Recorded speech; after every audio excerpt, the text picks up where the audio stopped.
Wesh la Famax, on se retrouve pour le débrief du match entre le FC Barcelone et l'Inter Milan. 3 buts partout, c'est dramatique pour le Barça.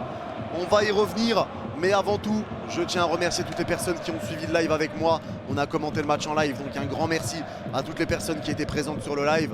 Le prochain live sera dimanche pour Real Barça plus PSG OM. Donc je compte sur vous, et lundi pour l'élection du Ballon d'Or.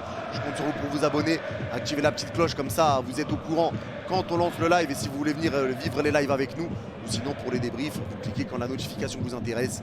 Merci à tous et merci à ceux qui prendront 2 secondes pour liker ce débrief et mettre un petit commentaire pour le référencement. Et joyeux anniversaire à Dabruni à minuit, c'est son anniv, donc joyeux anniversaire à toi ma biche.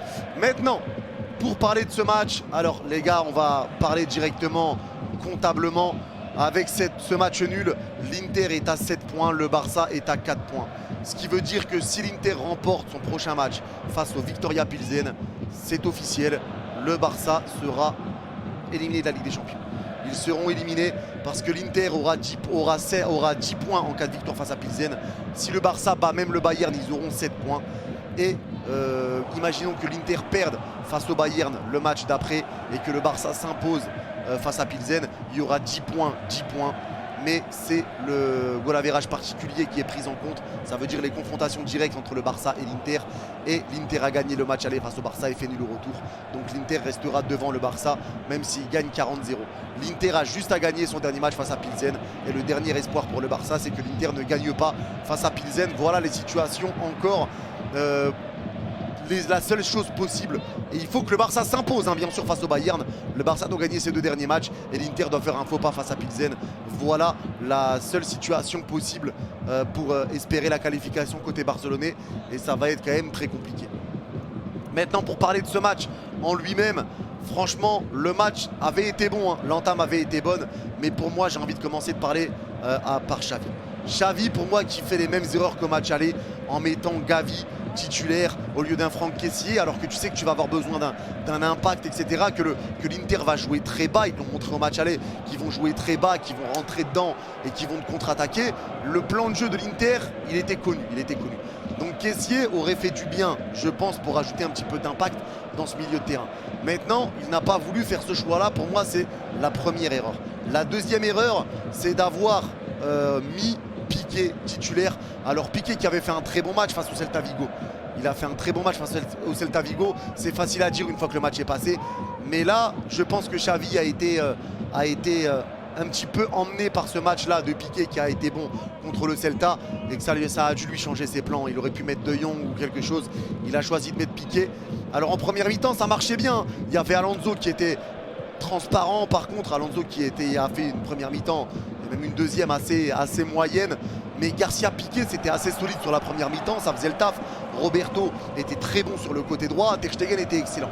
Donc en vrai, sur la première mi-temps, il n'y a pas trop grand-chose à dire. Et le Barça menait 1-0 à la pause.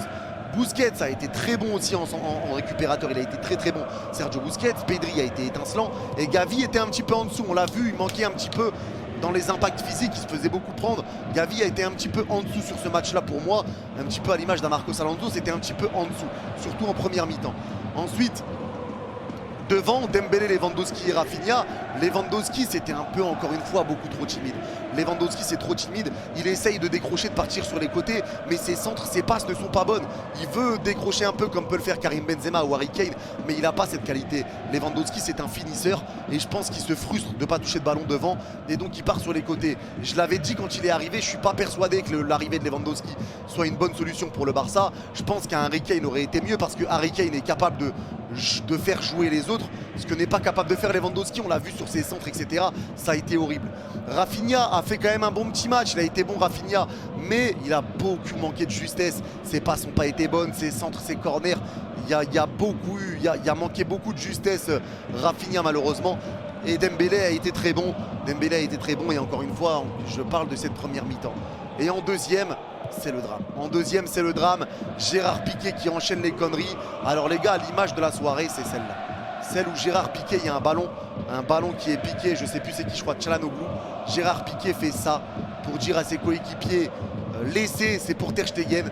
Il n'avait pas vu Barella dans son dos, contre poitrine frappe. Grosse erreur de Gérard Piqué. Derrière, il se rate, il donne des occasions à Dumfries. Heureusement qu'ils font de la merde. L'Inter, hein. Heureusement que l'Inter a fait un petit peu de merde. Mais il y a eu énormément d'actions où il s'est enchaîné et il s'est raté, Gérard Piqué. Et Xavi l'a laissé sur le terrain. C'est aussi une erreur, les gars, faut le dire. Piqué aurait dû sortir. Et il l'a laissé sur le terrain. Il est en total roue libre. Piqué, c'est parti en cacahuète. Et à contrario, Gavi a fait beaucoup de retours importants en deuxième mi-temps. Pourtant, sa première était pas bonne. Gavi a fait beaucoup de retours très importants pour le Barça. Donc après, voilà, il y a eu beaucoup d'erreurs défensives. Ça a permis à l'Inter d'égaliser sur cette erreur de Piqué. Derrière, le Barça est sous pression parce que le nul ou la défaite, c'est quasiment la même chose. Bon, c'est pas la même chose vraiment, mais c'est quasiment la même chose. Le Barça n'est pas bien, il fallait absolument gagner. Donc ça a forcé le Barça à se découvrir pour aller mettre le deuxième. Au final, dégagement, ça part sur une super ouverture là de Çalhanoğlu, encore une fois, je crois. Ouverture de Çalhanoğlu, le contrôle devant Gérard Piqué, la frappe derrière, c'est poteau rentrant, il y a de la réussite, mais ça fait 2-1 et là le Barça c'est la merde totale. Le Barça c'est la merde totale, ça commence à s'énerver, Dembélé qui rate des grosses occasions, Lewandowski arrive à égaliser et derrière, long dégagement d'Onana, récupération de la part, ils égalisent mais ils sont obligés de continuer de pousser. Et derrière, long dégagement d'Onana, c'est pas normal, dégagement d'Onana, Martinez récupère le ballon à droite de la surface du Barça, tout seul.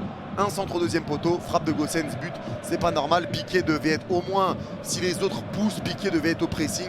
Il a même pas fait gaffe sur le côté. Il y a eu beaucoup trop d'erreurs. Il y a eu beaucoup trop d'erreurs et c'est ce qui est payé cash. L'absence des défenseurs, c'est payé cash, les mecs. L'absence des défenseurs a été payé cash pour Barcelone. Ça se voit, il n'y avait pas Koundé, il n'y avait pas Araujo. Et là, je pense qu'il y a une grosse claque qui est mise derrière la tête. Bravo à l'Inter hein, qui a saisi sa chance et qui ont leur destin dans leurs mains maintenant.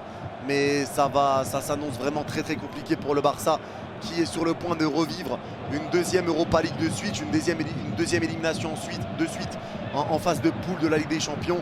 Vraiment, ça devient compliqué pour eux et je pense que le moral ne doit pas être au beau fixe pour les supporters du Barça comme pour les supporters du Barça et même avant le Classico en plus. Face au Real, c'est pas une super nouvelle. En tout cas, l'Inter a fait son match, l'Inter a joué avec ses cartes, hein. Ils ont joué très bas, on le sait, hein. C'est un style de jeu défensif l'Inter, en 3-5-2, ça joue très bas et ça essaye de te contrer, c'est ce qu'ils ont voulu faire, ils l'ont fait à l'aller, ils l'ont fait au retour. Là, ils prennent le point du nul et ça suffit amplement à leur bonheur. Et c'est dommage pour le Barça. C'est dommage. Maintenant, vous, les amis, dites-moi en commentaire ce que vous avez pensé du match. Pour moi, il y a des erreurs de Xavi, il y a des erreurs aussi de Piqué, forcément. C'est Piqué qui condamne le Barça et pour moi, un petit peu Xavi aussi. Mais dites-moi, vous, en commentaire, si vous pensez que le Barça peut encore se qualifier, si vous croyez en un faux pas de l'Inter face à Pilsen et face au Bayern. Et du coup, en la victoire du Barça face au Bayern, parce que c'est obligatoire, le Barça doit gagner les 2 derniers matchs et l'Inter doit faire 2 faux pas si le Barça a l'espoir de se qualifier. Sinon, c'est ciao.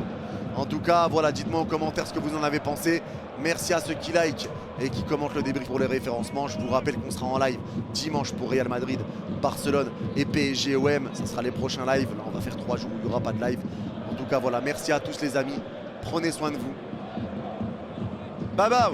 Et force à vous les supporters du Barça et grand bravo aux supporters de l'Inter.